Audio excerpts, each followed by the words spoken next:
NBC Montana has been covering this story for months. A challenging housing market all across the state. Between inventory shortages and skyrocketing prices, would-be buyers face enormous hurdles to home ownership in Montana. Elise Tate's family moved to Missoula in December when her husband got a new job. But when she started looking for homes to buy, it's just crazy. There's like nothing to buy. Or if there is something, 10 people want the same house. Tate flew to Missoula the same day her husband received that job offer. She found 3 houses in her wide price range. One worked, but she's one of the lucky ones. Put your best foot forward right away and just expect to probably have your heart broken a handful of times. Ask any realtor in Western Montana. They'll tell you stories of buyers faced with fierce competition. The competitiveness is just something we've never seen. Take this 2-bedroom, 1-bath house. In March, it listed in Missoula at $299,000. Wahlberg says it had 75 showings in less than a week. Buyers are having to look at listings well below their max budget, with the expectation it will end in a bidding war. Everybody goes, everybody looks. It's funny, like you see the same same buyers agents at every house, and you see the same buyers, as we're leaving, the same buyers are coming in that we've seen at the other few. And on this particular day in April, Wahlberg had to let his buyers down yet again.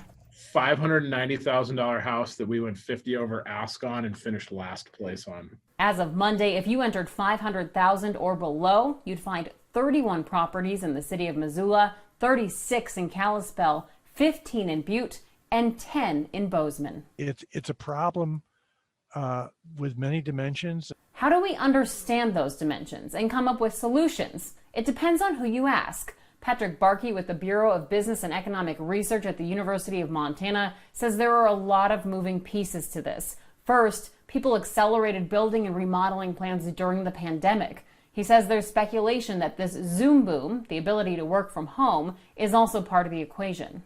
That was layered on top of 2 other things. The first has been a long-standing underbuilding trend in most of the faster-growing markets. Housing experts say there was a big dip in construction after the 2008 recession that never quite caught back up. And another thing, very low interest rates with the expectation they will go up any day. So you put all those things together and you have a situation where house prices are going up by 10 to 15% per year. In some markets they're going up faster than that. And it is it's exacerbating every problem that we had for years. So those are some of the problems, but what are the solutions? Barkey says an increased awareness helps. He says he thinks the bottom line is a shortage of developable lots and growth and zoning policies. It is a solvable problem. It's a very solvable problem, but it's not solvable in the space of 6 months or even a year. Everyone I talked to said there needs to be more building. Wahlberg and Barkey say even high-end builds would open up inventory in lower price brackets. If there is suddenly a big glut of new listings between $500,000 and $750,000, that then suddenly would provide options for a lot of move-up buyers. I checked across Western Montana and there are projects in the works, but building opens the door to another barrier, the cost of materials and labor. I feel like I'm so lucky. I feel like it was a miracle, and there's a miracle there was no other offers.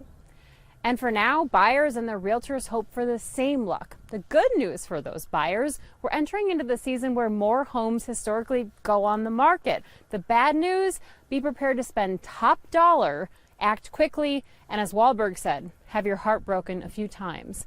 Real estate agents point to the coronavirus pandemic as one of the driving factors behind the booming housing market. But the big question is, who's coming to our state and why? Harvey Howell is a Montana native. Where I grew up in Belgrade, it's completely different. And when I graduated in '80, it was less than 2,000 people, and now it's almost 12,000. He and his wife moved to Wichita to care for his elderly parents. They lost his mother to COVID-19 in October. We knew that once she passed, we wanted to come to Montana. They started searching for homes in Billings. What they found was a booming Montana housing market. We very quickly realized that our house in Kansas, if we were looking for something comparable, it was going to be $100,000 more to get the same house. Realtors statewide say Montana's housing shortage was a long time coming, exacerbated by the pandemic. Paulette McManus is a real estate broker with Berkshire Hathaway. A couple of years ago, we had a shortage of housing going into the pandemic. And so now, with so many people moving back to Montana, there's just a lot of buyers and not that many homes. Since this time last year, the median price for a home in Missoula increased 20.5%, costing over $403,000. $632,000 in Whitefish, a 41% increase. Only a 12% increase in Butte, with a median sales price of $180,000, but almost a 25% increase in Bozeman for a price of nearly $680,000. Supply and demand, a big reason for the surge in high prices. So much of the time we're dealing with multiple offers, and that of course drives the prices up even higher. So who is moving to Montana, driving up those prices? McManus says it's a question she gets often, and the answer might surprise you. It's like, why are these people moving here? And for the most part, they truly are. A lot of them are moving back. McManus says it's hard to track, but buyers she and her team interact with usually have a tie to Montana, and they're moving here because they can work from wherever they want. According to a study out of MSU Billings, around 43% of out-of-state buyers surveyed say they moved here to be closer to family. Around 36% report they're originally from Montana. The biggest reason people are moving here? Safety, security, and COVID-19 concerns. So where are people moving from? The study shows 76% of real estate agents get interested buyers from California, 56% from Washington, and 49% from Colorado. But Kansas isn't on that list. Buying a house in Kansas is nothing like buying a house in Montana. Harvey and Wendy ended up renting an apartment. They're still on the hunt for their Montana dream home and hope their patience will pay off. The kids are here, so of course we want to be here. McManus says that patience will go far. The market's tough, but not impossible. She says it's important to stay positive. Start by finding a lender, get your finances together, and lay out your goals. Next, find a realtor to help you navigate the market, make a plan, and keep your expectations realistic, so that they're well prepared on what to expect. Harvey and Wendy say they prepared to get into the housing market, and they're willing to wait for the perfect home because the Montana way of life is what they're here for, after all. We don't eat a lot. It's just the two of us. And the dog. And the dog. Officials say Missoula has the largest population of homeless families in the state. Many are struggling to find affordable housing in a tight real estate market. Even rental properties can be unattainable for some low-income families.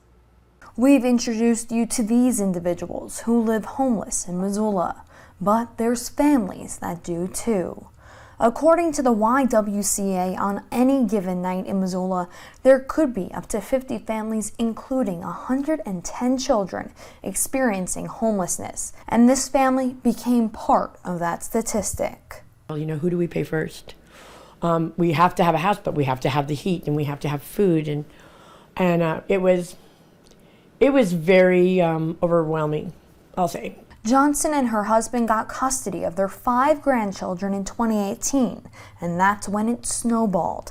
They lived in a 2-bedroom, 2-bathroom duplex. Her husband's heart started to fail, and he could no longer work. Medical bills piled up, benefits from the government weren't enough, and neither was her job. Then came an eviction notice in August of 2019. We didn't know what we were going to do, to tell you the truth. We didn't know. We just figured we'd camp out. We're going to make it a what do they call it? Adventure. We were to tell the kids we're going to go on an adventure. That's when the community stepped in. A local church paid for them to stay in a motel for 4 weeks. Then they relied on vouchers and friends, all while working with the YWCA to get into housing. But the door closed on her time and time again. Seemed to be well, we worked with that program before and the people trashed our house. And it's like, so how, and what are your, credentials? I'm like, we have never had any bad rental history. After calling every number given to her and endless help from realtors and YWCA, a landlord accepted her family in October of 2019. They were homeless for nearly 2 months. 409 families also reached out to the YWCA for help with housing last year. Johnson tells us even though there is a roof over her head, she knows many others are struggling. Do you think affordable housing is a struggle here in Missoula for families like yours? Yes, it is. I mean, there's only so much money that the government gives out to everybody for vouchers, for assistance, housing assistance. She has a message for families who might be in the same position hers was not too long ago. Going through this and all the calls and, trying not to, break down and stuff, it's hard. It's really hard, but don't give up because, if you don't, then your persistence will work. Yeah. I mean, we got this house, so. Now her family is part of another statistic, those who have a home. Organizations in Missoula say help is available for those who need it. If you know of a family in need of assistance, we have information on our website, NBCMontana.com.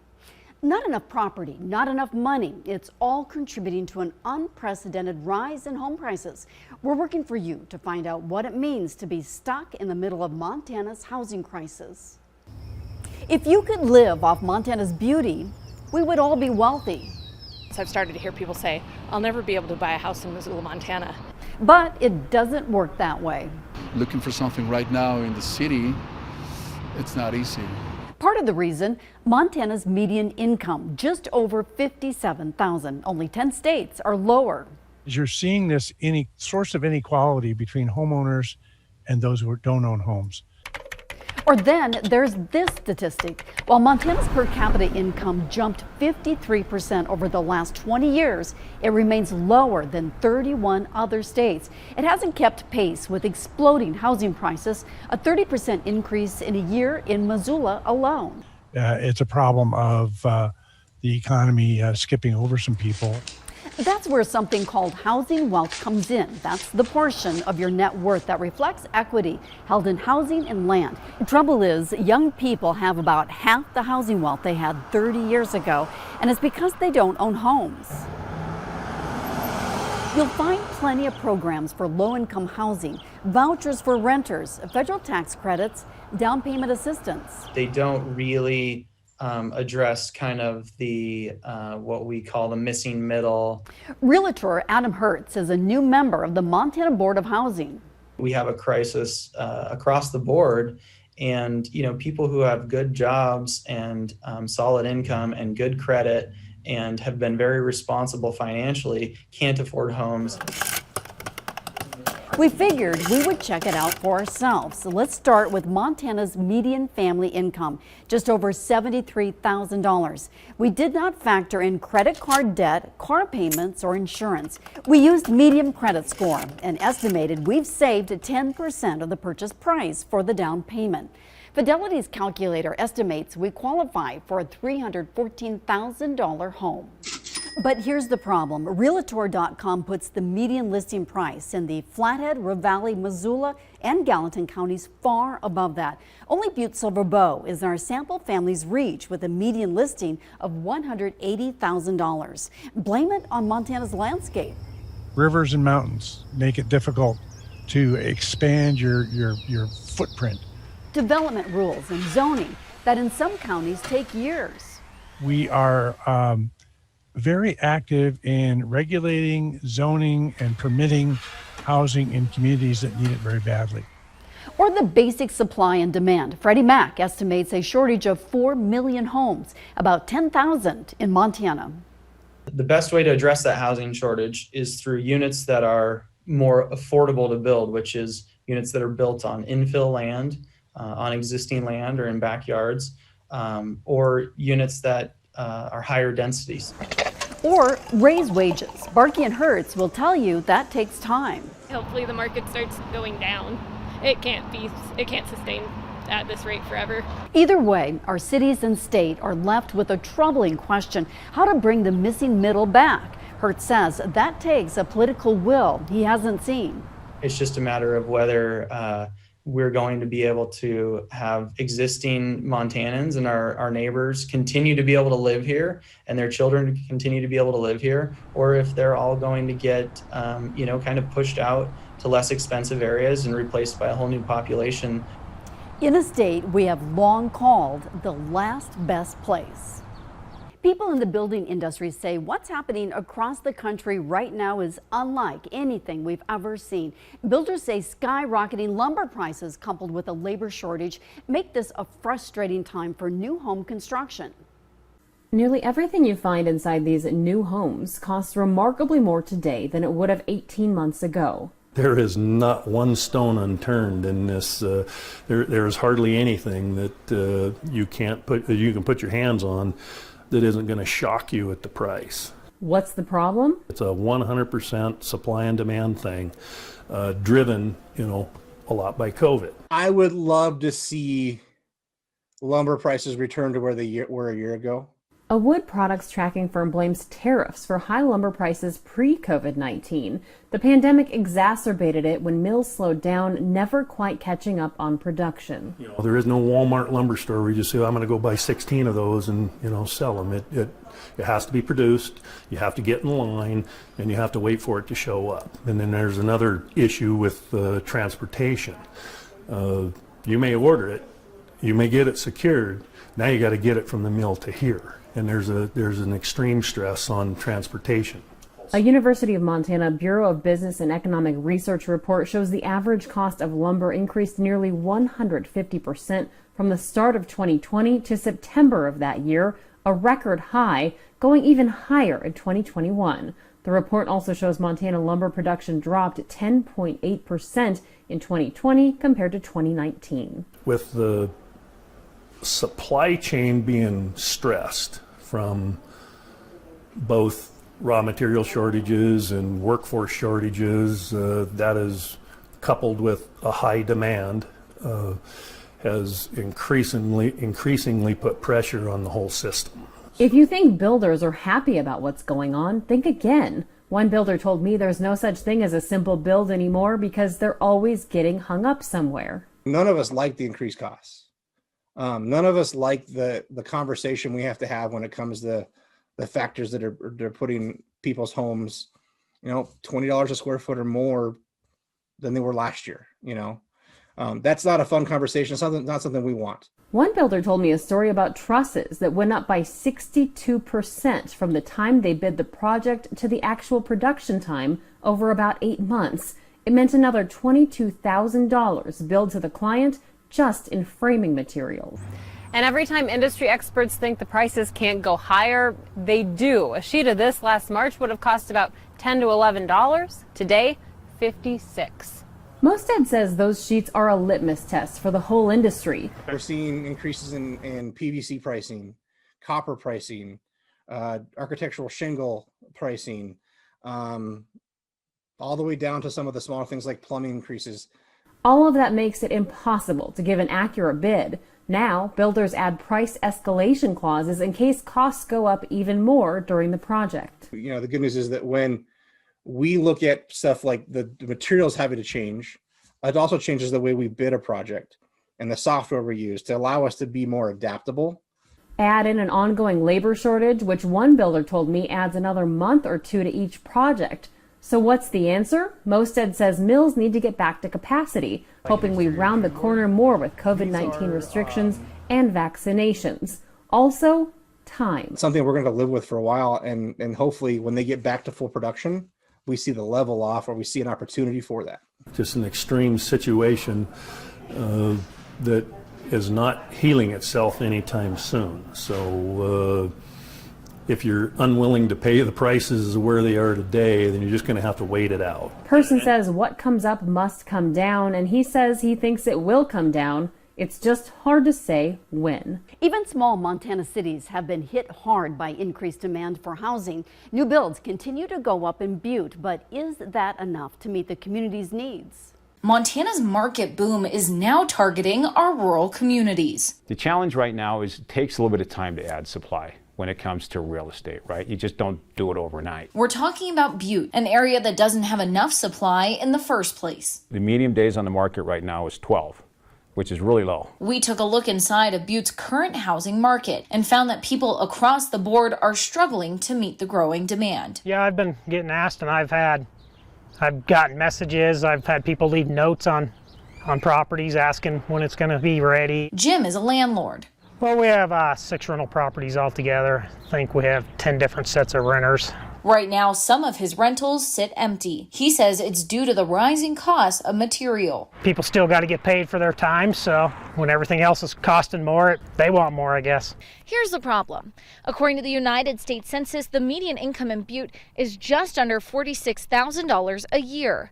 And with 17% of people living in poverty, many are concerned they won't even be able to afford housing, especially now that the housing median has increased to $185,000, up 18% from last year. We are the most affordable market of any major city in Montana. Butte is a low-income area, and do we have any concerns about not being able to provide affordable housing or renting? We need to have affordable housing. Adding supply is the key to that. Here's the city zoning map. It shows water and sewage lines, all being used by current residents. Any new build would also need new lines. Anyone choosing to develop will be charged impact fees. The good thing is that there are some projects in the works that will add that supply. Like 2 new builds out on the flats. Shia says he believes these will help slow the demand. We'll still come back to what was a nice, healthy incline. Until the market can get back to before the boom. While residents struggle to find homes to buy or rent, Montana's short-term rental market is off the charts. A new study from the University of Montana says that could significantly impact the state's economy and affordable housing. Short-term rentals are exploding in Montana. The popularity of it is growing. A new study from the University of Montana shows the number of nights booked in these rentals jumped 33 times from 2015 to 2020. According to the study, short-term rentals are usually private accommodations travelers book online through sites like Airbnb and Vrbo for less than a 30-day stay. In September 2020, researchers logged over 12,000 active short-term rentals in Montana, with Flathead and Gallatin counties showing the highest numbers at 2,814 and 2,524. And folks are telling us, the cleanliness, the safety, the location, the utility of having a kitchen, and the comfort that's afforded them with those kinds of more homey type feels to them. Results of this study show positive impacts of these rentals include increased financial well-being for hosts and more vacation rental opportunities for guests. But in some locations, these rentals lead to reduced housing availability and increases in rent and housing costs. Sage says some towns and counties don't regulate these rentals, which means the state could lose tax revenue. And there's a concern people could buy properties specifically for renting to tourists, making buying options even more scarce. But in Bozeman, they've had regulations in place since 2017, including required registration for properties, occupancy limits, and standard safety inspections. There's concern within some communities that the volume of short-term rentals is really distorting the housing market or the rental market. Going forward, Sage says it's all about how counties work with this growing trend. And another blow to affordable housing in the state. Lawmakers in Helena this legislative session eliminated inclusionary zoning, a program used to add affordable housing in high cost of living cities like Bozeman and Whitefish. Now officials there are scrambling to pick up the pieces. There is no place for the workers to live. I have nothing but long wait lists and phone calls, and my answer has consistently been no. We can't help you. There's nothing here for you.